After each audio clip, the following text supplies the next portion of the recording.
Hello YouTube, this is my truck, 99 F250 Super Duty. It's got the 6.8 liter V10 in it. And this YouTube video is going to be about doing a repair to the engine when a spark plug shoots out. This is a 2-valve engine. And I don't know if you can see in there, but I'm missing a coil and a plug, and the injector's unplugged. So it spit out on me, so I'm going to put an insert in. I'm going to use a Timesert insert, and this is going to be the process of doing it. I've done 3 of these on this truck now, 2 of them on this truck. This is the 3rd. This is the kit here. It's for the Triton 2-valve. Comes with a bunch of instructions. And then you got 5 tools. Reamer, just to kind of cut out the old threads, cut a step for the new threads, thread it, and then drive in one of these guys, which is the actual insert. I like these better than like a helicoil because the bottom of it here, I don't know if you're going to be able to see it, but I'll show you later when we install it. It's not threaded all the way down, and so when you run it in with this tool, you also Loctite it, but it flares the bottom into the cylinder, keeping it from backing out. So this is actually, the spark plug split out when I was out doing some shopping right in front of Musty One's house. So thank you to Musty One for letting me stop at your house and borrow a couple tools to try to fish that plug out of there. And anyway, I gotta run to Napa. I'll grab a coil and a plug, and I gotta also go up to O'Reilly and get the plug that goes onto the injector, because when you pull those out on these engines, the plastic gets old and brittle and the tab that kind of holds it on breaks off. So I got to replace that as well. Anyway, it also just started raining, which makes this job even more lovely. But I'm going to go get the parts, and hopefully it'll stop by the time I get back. Okay, went to Napa. They actually ended up having this. This is the connector for the injector. I wasn't sure if they would or not. I know I've gotten them in O'Reilly at the past. But anyway, here are the model numbers. There's the coil. Sorry, not model numbers, part numbers. That's the connector for the injector, and that's the plug I'm going to put in. It's I basically asked them for the longest lasting one they had, and it's an Iridium XP, so we'll see how that goes, because you're not going to want to have to change these again. Anything in this engine with spark plugs you don't want to have to change. Here's the model number of the kit for the inserts as well. And the only other kind of special tool you'll probably want to have is a snap-on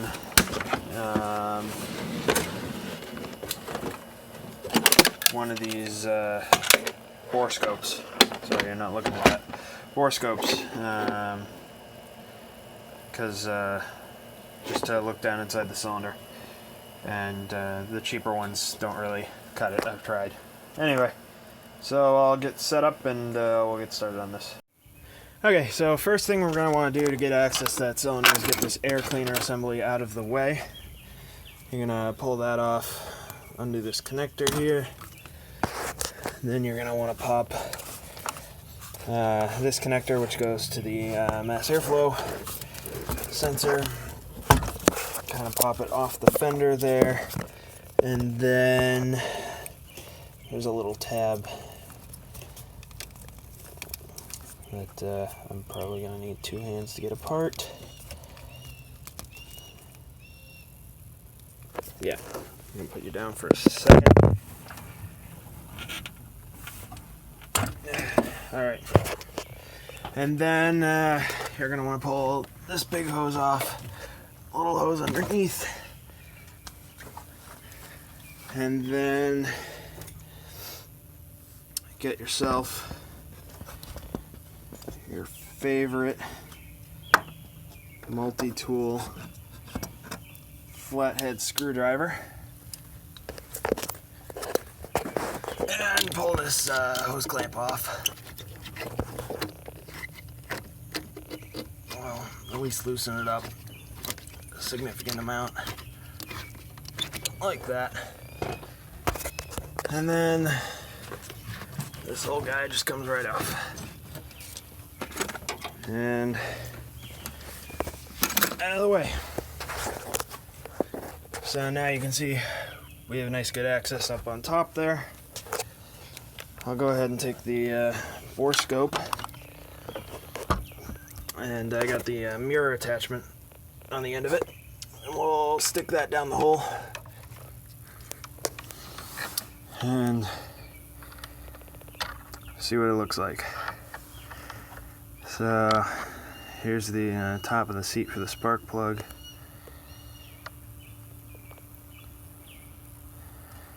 And looks like the threads there's still threads in there, but they don't look the greatest.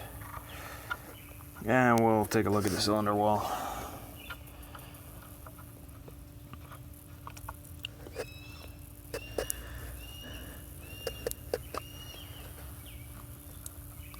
Which is all looking good. Cool. So next thing I'm gonna do is get down there, get the kit out, and then I have an air ratchet. They recommend you use an air ratchet over anything else because it keeps a nice slow speed with a decent amount of torque. And also a nice right angle air ratchet makes it easy to get into some of the farther back ones, especially on the other side where it gets really cramped. So anyway, I'm gonna get the air compressor out, get that set up, and I'll be back. Okay, so I got the kit out, and it gives you a nice set of instructions here.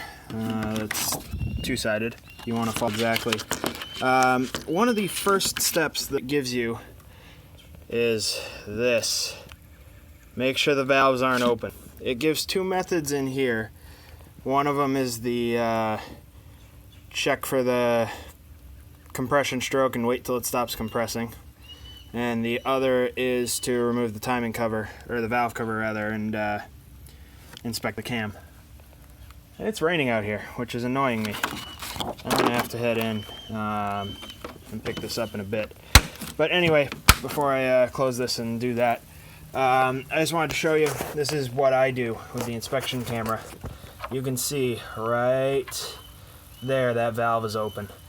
So I'm going to have to bump this engine with the starter and get it to do that. But it's coming down pretty hard, so I'm going to go inside right now. Bye. Okay, so I'm back after the rain stopped. Everything's kind of wet out here. Rained pretty hard. I made a mistake earlier in what I said. You don't really want to try to bump the starter to align the or close the valves, just because A, you may start it, which you kind of don't want to do, especially if you got a camera down the hole. B, you're going to get frustrated because you're going to overshoot or undershoot where you're looking for. So what you should really do is get like a ratcheting breaker bar or a long ratcheting wrench. Some people call them different things. I guess it's not really a breaker bar if it's ratcheting, but anyway, grab one of those and get a stub nose 18 millimeter socket, and way down there there's the let's see if I can get you in there a little closer. There's so there's the clutch for the fan. That's not the one you want. Below it is the front of the crank, and there's an 18 millimeter nut on that, and you just kind of slowly crank the engine over while you're watching. Let's see if I can avoid getting this reflection of sunlight in there. Anyway, while you're watching the valve there.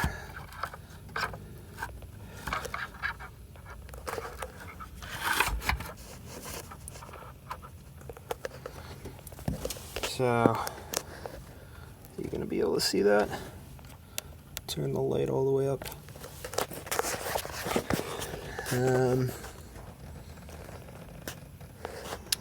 Yeah, there you go. There's a...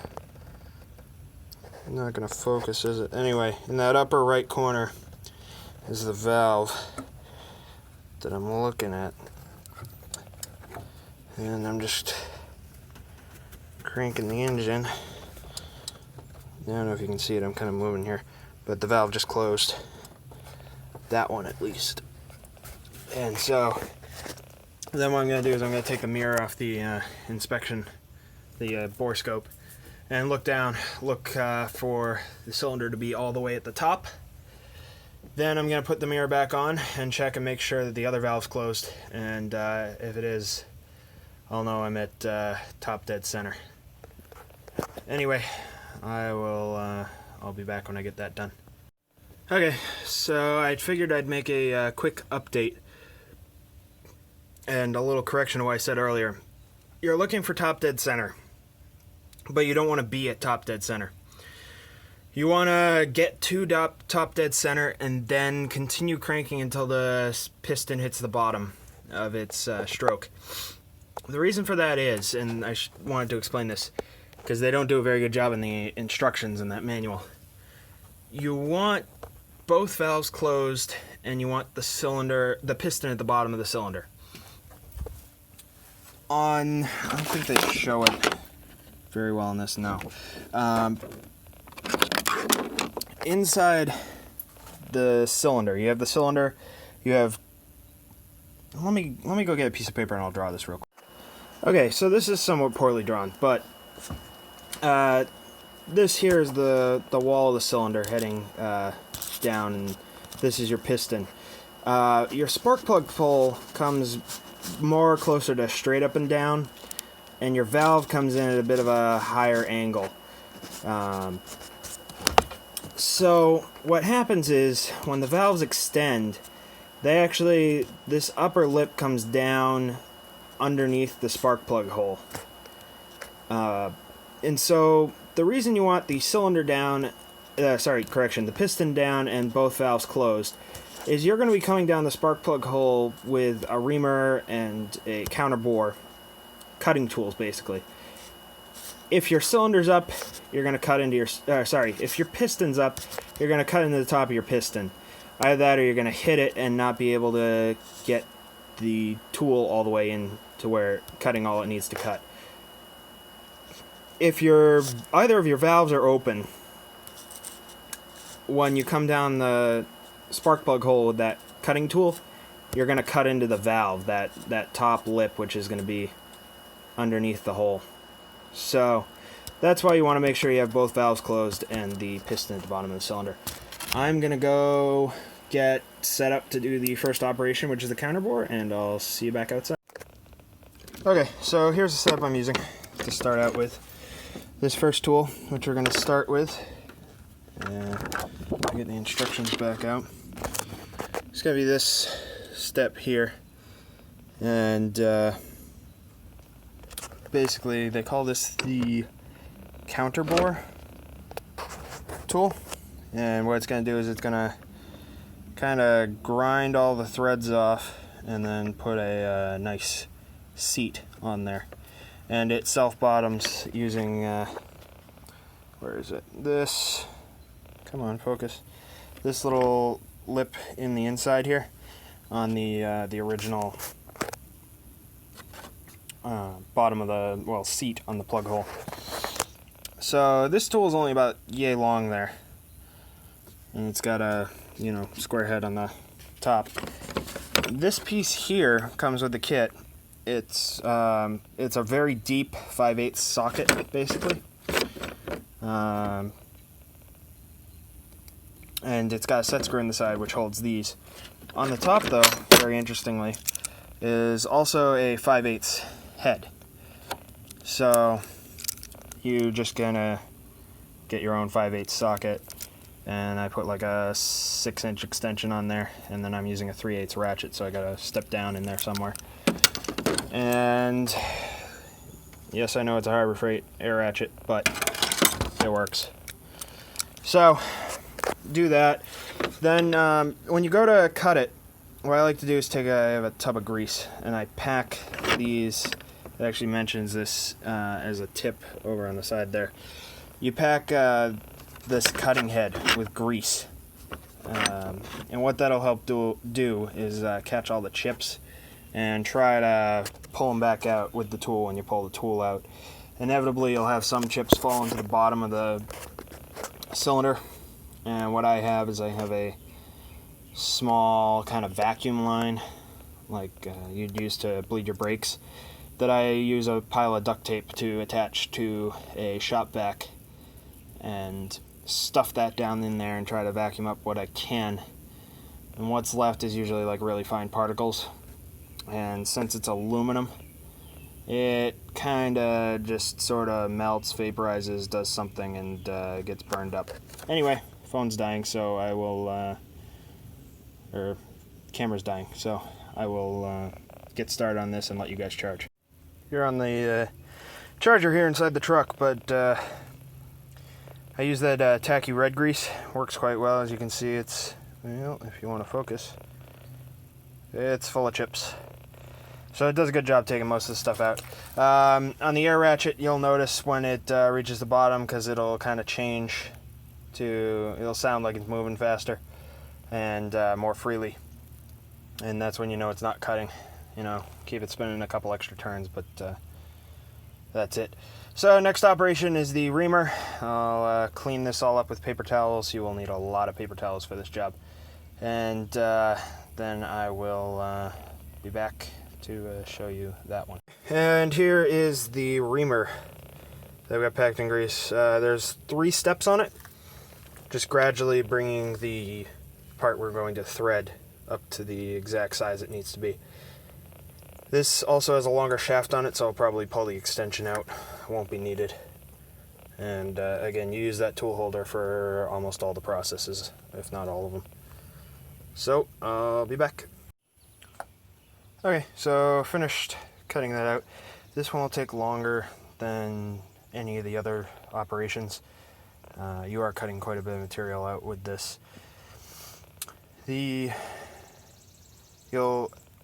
That last step there, you'll kind of grind through that, and then it'll drop into the cylinder. If you look at the very top there, I don't know if you're going to be able to see it, yeah, on that tooth there, cuts a chamfer on the top there, and then it seats on the collar. That collar rests down on the top of the head. So once you feel that drop in, and actually multiple times while it's cutting, you're going to stop, pull it out, clean the chips out, and repack it with grease. But especially as soon as you feel that drop, you're going to want to pull it out, clean it, repack it with grease. Cut that last little chamfer. It's going to, you'll hear your air ratchet speed right up. And that's when you stop. Next operation is going to be tapping. A nice long tap that goes into this holder. And they provide a wrench handle that goes into that hole at the top. You do not want to run the tap in with an air ratchet. You want to do this by hand, as you would thread any hole. Run the tap in a couple turns, back it out some to break off any chips, and then run it back in. But you will pack this with grease as well to, again, catch any chips. So I'm going to go do that. Okay, so ran that in there, got the threads cut. The little T-handle deal at the end there didn't end up working out for me, so I just grabbed a ratchet and threw that socket on the top. The T-handle may or may not work depending on what engine you have and how deep you're having to go in there. One thing you want to be careful of is don't run it all the way through such that this clunks down inside your cylinder. If you do, you'll have a very bad day trying to A, fish that out of the hole, and B, restart the thread in reverse so that you can back it out. So just kind of run it in there until it runs down smooth and then pull it back out. There's not a terrible lot of cutting. I think it's 10 or so threads that it puts in there versus Ford's factory 4 threads. I don't know. exact numbers, but it does a better job than Ford did. This thing likes focusing at the ground. Anyway, so next thing you want to do is make sure you clean the hole out very, very well. This means lots of brake clean. What the grease didn't pull out already is going to be either down there stuck to grease still on the wall or fallen into the cylinder already. So you're just going to wash the whole thing down with brake clean, push it all into the cylinder, and then let that evaporate off, and then get a good shop vac to kind of suck up the soupy mess. And like I said, you're going to want to put a narrow little teeny hose in there, like a vacuum line, with a lot of duct tape holding it on. So I'm going to go get set up to do that, and probably start with the brake clean, then do the vacuum. Time to take your favorite kind of brake clean and see if you can get it down in towards the hole.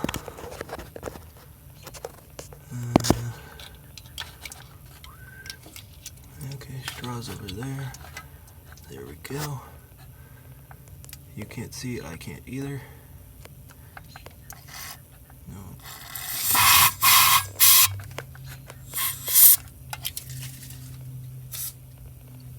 And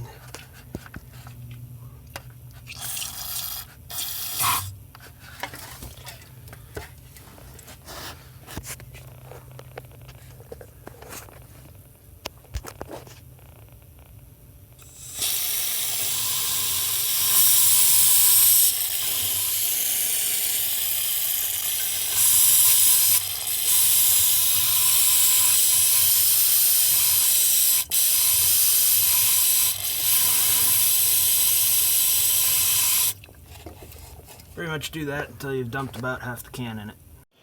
Now at this point we can start to take a look and see what we've done. You can see there's a whole mess on the wall in there, so that'll need some more brake cleaner, but you can see a nice ridge there and new threads all the way down in. And then let's see if I can figure out what we're looking at. I think we're at the bottom. Pull up a bit. And there's a nice pool of brake clean down in there. So it's kind of what we're looking for. Okay, it's the next day. Mosquitoes got to me last night. So I get the shop vac out, and here's what I do. I just, like I said, I have this kind of thin hose. It came with one of those, I don't think it was actually a vacuum pump. I think it was one of those transfer pumps that you like use to like pull oil out of the bottom of a, I don't know, a lawnmower or something where you can't get the drain plug out. Or change the oil in a gearbox, that type of thing. Anyway, it's one of those. And then what I did is I just kind of, you're not going to be able to see it because I wrapped it in duct tape, but I took a towel and I just wrapped it around the hose, the end of this, shoved it in to the end of the bigger hose, and then wrapped that all in duct tape, kind of keep it in place. And it works fine. So, the brake cleaner's kind of been drying up, but there's still a bunch of it down there. I don't know if it just doesn't evaporate or if it mixes with enough of the grease that it just won't evaporate. So, loud noise. We'll take that and just kind of shove it down the hole.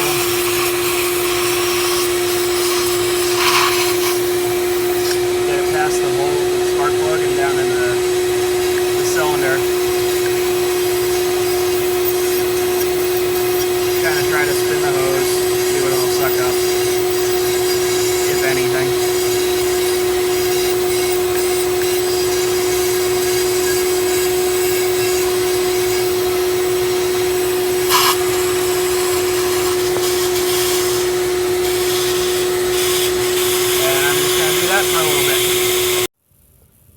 So I have the bore scope down in after doing the vacuuming. You can see there's no more of that brake cleaner down in there now. But you can see there are some chips, if this will focus, still in there. And if I kind of pull back, you can, see some more kind of sticking to the wall there. There's not much you're going to be able to do about that. You do your best to get them all out. What you really don't want is you don't want a pile of them sitting down in there. But if you have a few like that, that's not a big deal. What I am having trouble with is some of this grease. It's not going to want to focus. It's still sticking to this wall of the upper spark plug hole. So what I might do is just take like a shop towel, something better than a paper towel, but still something that won't be likely to leave little fuzzies behind. And kind of try to stick that down the hole with like a screwdriver, just to kind of get that. But I'm not going to go down to the threads or past the threads, and I'm not going to go down into the cylinder at all because I really don't want any of that fuzzy stuff down in there. It's bad enough to have the aluminum in there, but like I said, there's not much you're going to be able to do about the few flakes of aluminum sitting there. You're just going to have to let them kind of burn up, and yes, they may add a score or two to the cylinder wall, but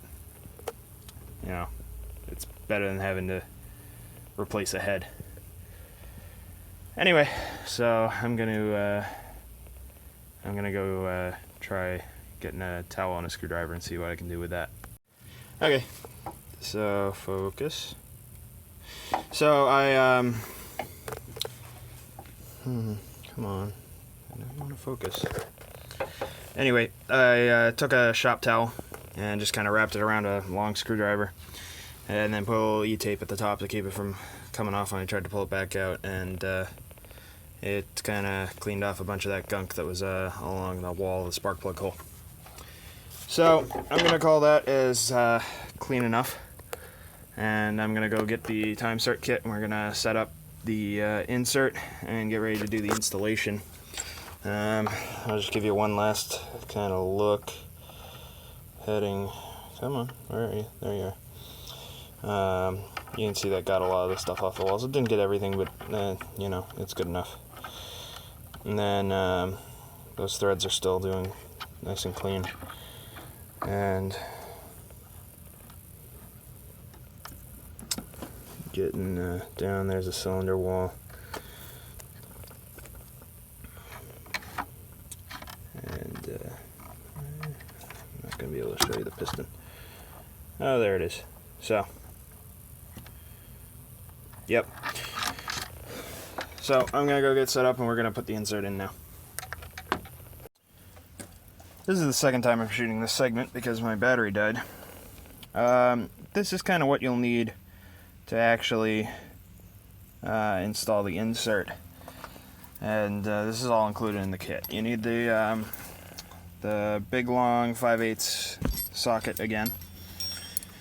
You'll need this tool, which is it's got the threads there, and then if I find it, I don't know if you're going to be able to see this, but there's a split right down the middle. And what that does, and you'll notice this Allen head screw at the top, what that does is it allows for the you thread the insert on the end here, and then you screw in this Allen head, and that expands it out so that the insert can't go anywhere.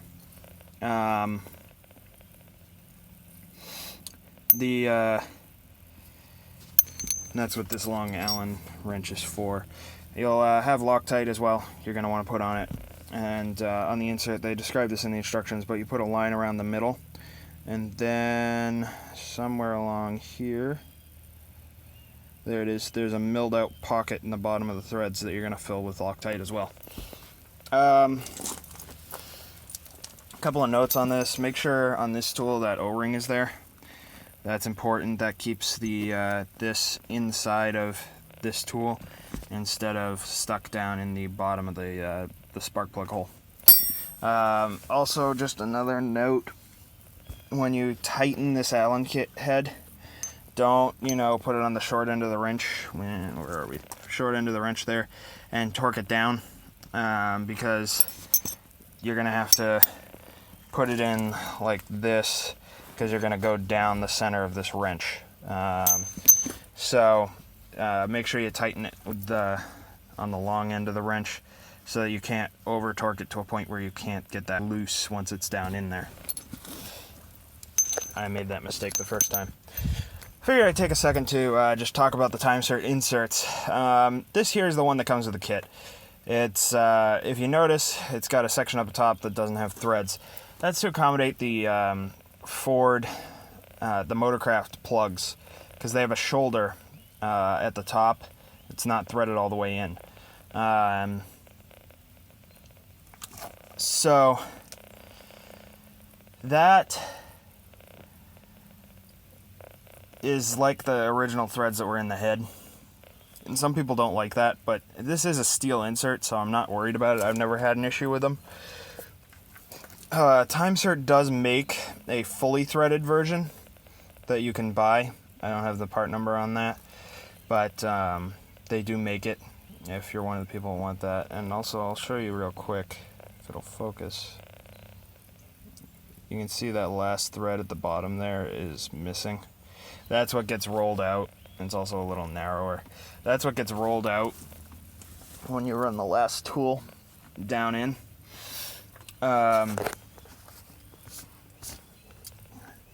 The Timesert also, in addition to a fully threaded version, also makes another version of the whole kit, which is for use if you already put a Timesert in, or you put a helicoil in or whatever, and it failed, and it spit out. You can go down in there with another Timesert kit that they make, and ream the hole out even bigger, take even more metal out, and then put in another reducer to try to recover that hole just one more time. And they make kits for doing standard thread sizes, like if you rip out a transmission pan bolt or something. They make kits for doing that too. But anyway, just thought I'd share that with you.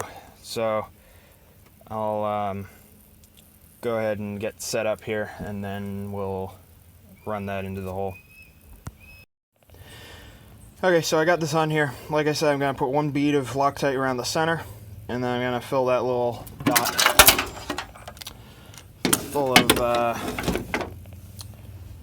Loctite. Then when you run this in the hole, it says this in the instructions, but it says you want it hand tight, or approximately 20 foot-pounds of torque. So I'm actually going to use a torque wrench and set it to, I think I have it at 17.5. Just because there is a margin of error in there. Like it said about 20 foot-pounds, but it also said just hand tight.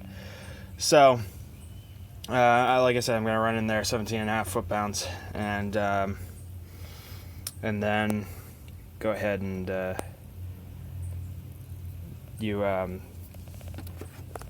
once it's in there, you take the Allen wrench and run it down the hole in the top of this extra long 5/8 socket, like that, while it's down in the hole. Loosen that up, and then you back the whole deal out, leaving the insert behind. So I'm going to go ahead and do that, and then once that's done, we'll start looking at the process to go ahead and flare the bottom of that. So now we're on the last step of inserting the insert. They give you this tool. It's actually kind of interesting. If you look at the end of it, it is hexagonal in shape, but it's threaded. And they give you this oil. You put a few drops of this oil on the end of that, and then kind of run it down in there, and it's going to cold roll that that bottom of the insert onto the inside of the head. And you just run it in until it starts loosening up, and then run it back out again. You don't want to run this in so far it drops down into the cylinder, and you have a hard time trying to get it to start and thread back out. So anyway, I'm going to go ahead and do this, and I might show you a little bit once I get it set up and down in the hole. Okay, so we got it down in the hole. Just kind of running it down the top of that insert, and then it starts to bind up.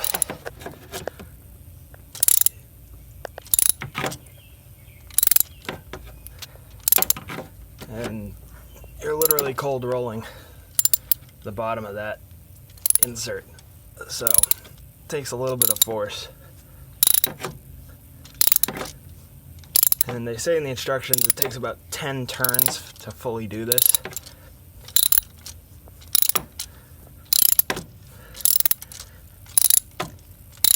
There, I can feel it starting to free up again.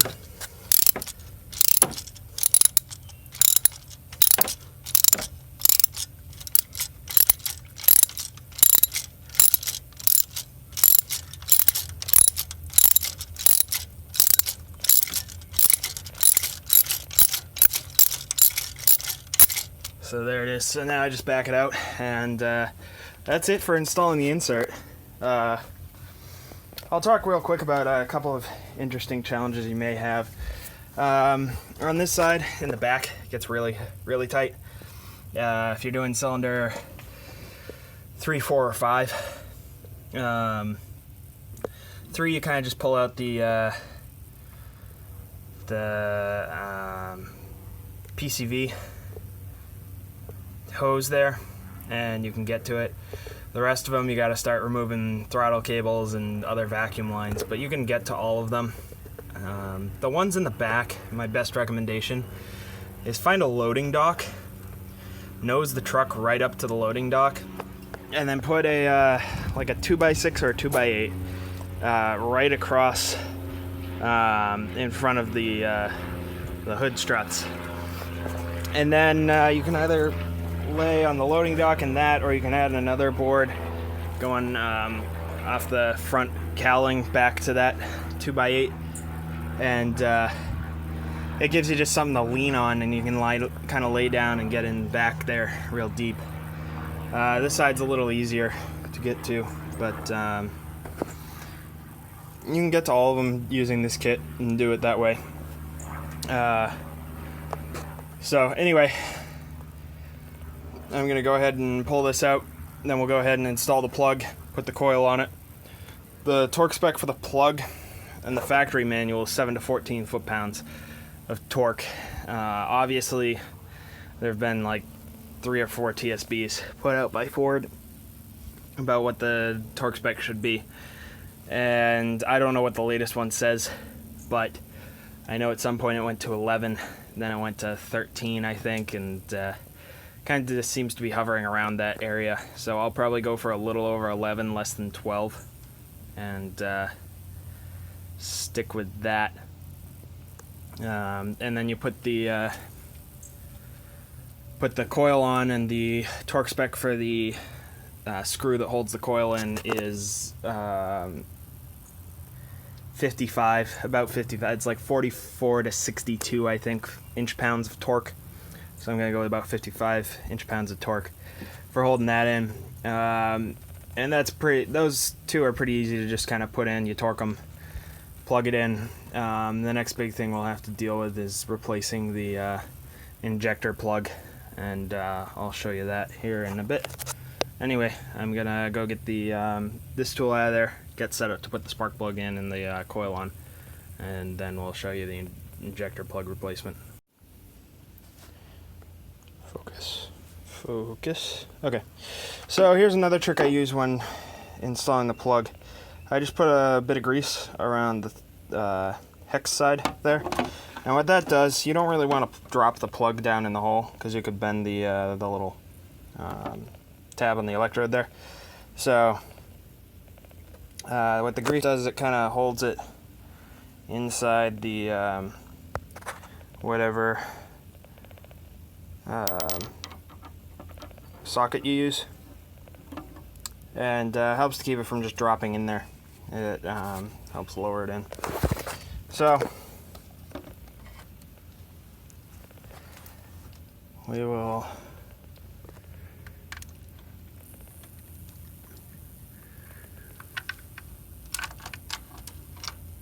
go ahead and set that down in. And I actually want a torque wrench for this.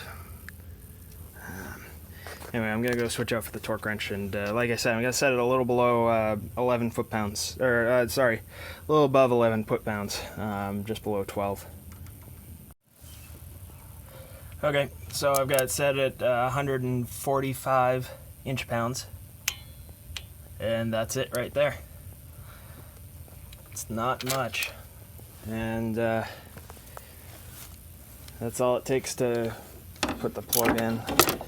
Now I'll go get the coil, and I've still got, I don't know if you guys can see this, but yeah, there you go.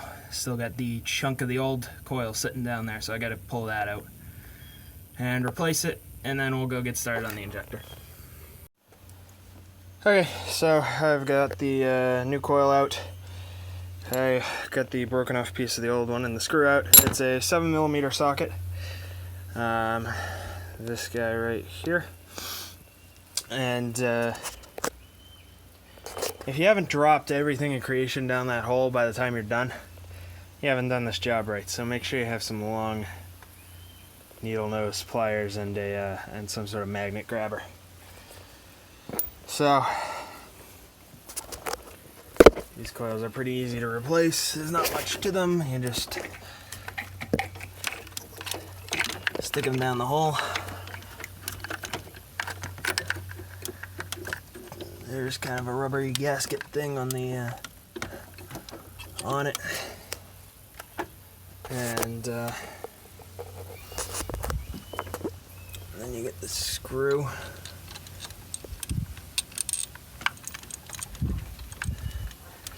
And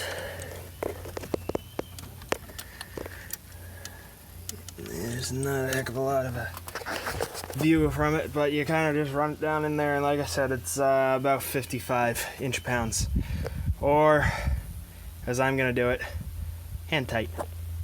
Anyway, I will be back with the injector plug repair in a second.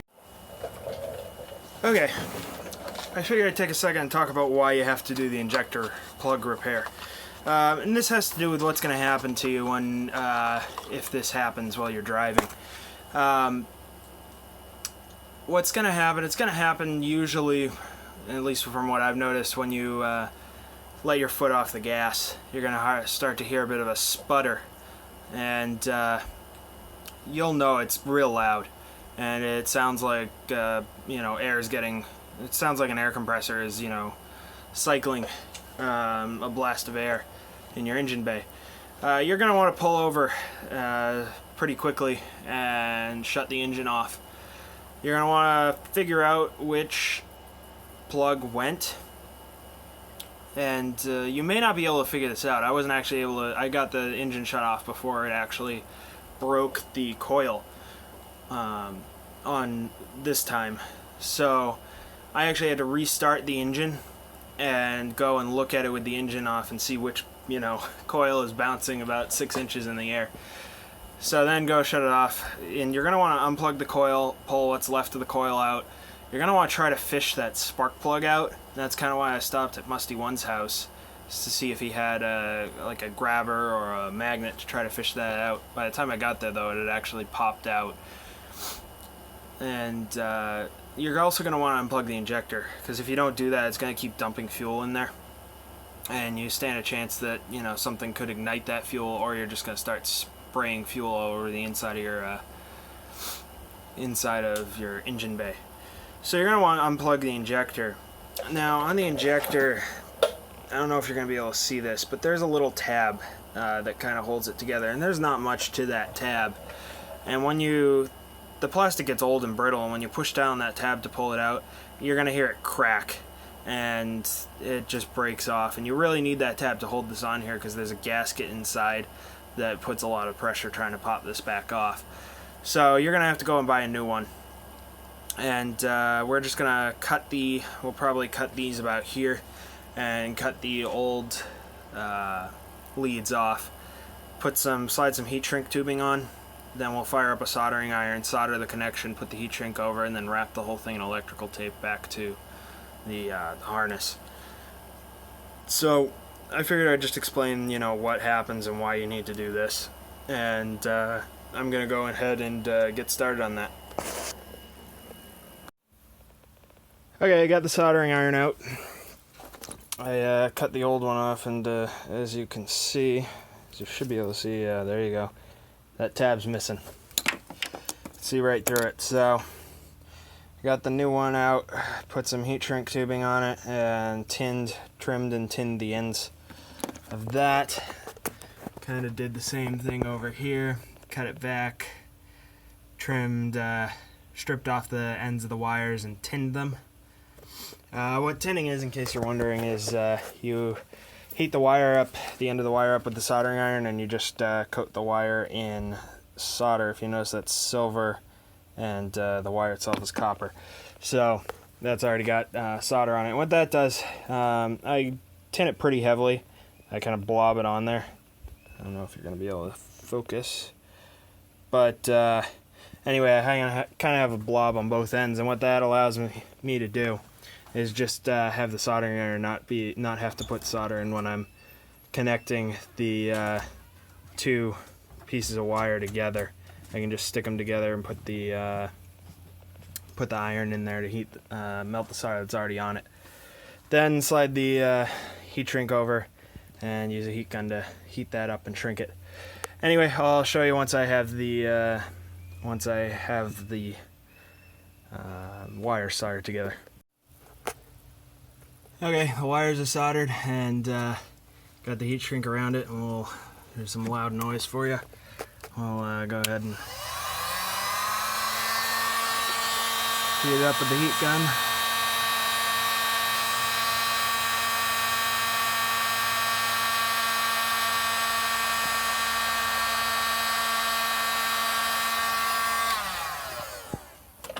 Shrink that on there. That should be good. And then we'll go ahead and take some electrical tape, and I don't know if you can see the factory harness there. Has some sort of electrical tape wrapped around it, but we'll take electrical tape and continue the wrap all the way up to the connector. Then plug it in and go ahead and throw the intake back on, and we'll start it and see how it sounds. I'll be back in just a minute. Okay, I've got the the air filter assembly all back together.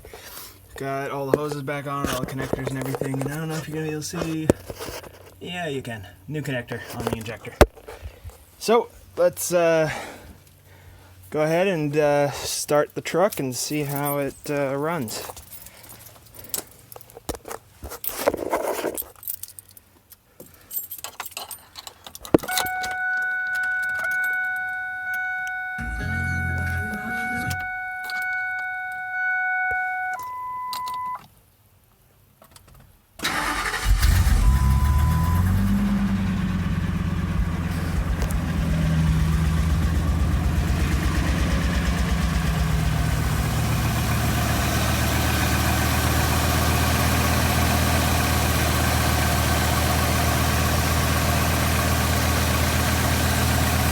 And in case you're wondering, yes, it has a major exhaust leak. You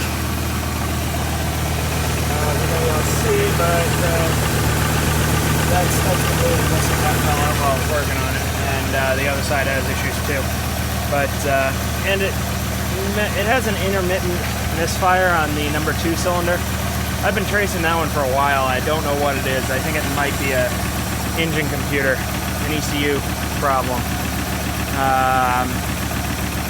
But runs a lot better than it did when the spark plug blew out, and that cylinder, I can tell you right now, is firing, so it's doing pretty good. Anyway, thanks for watching, and I hope this helps you with any repair you may need to do to a spit spark plug. And until next time, that be that.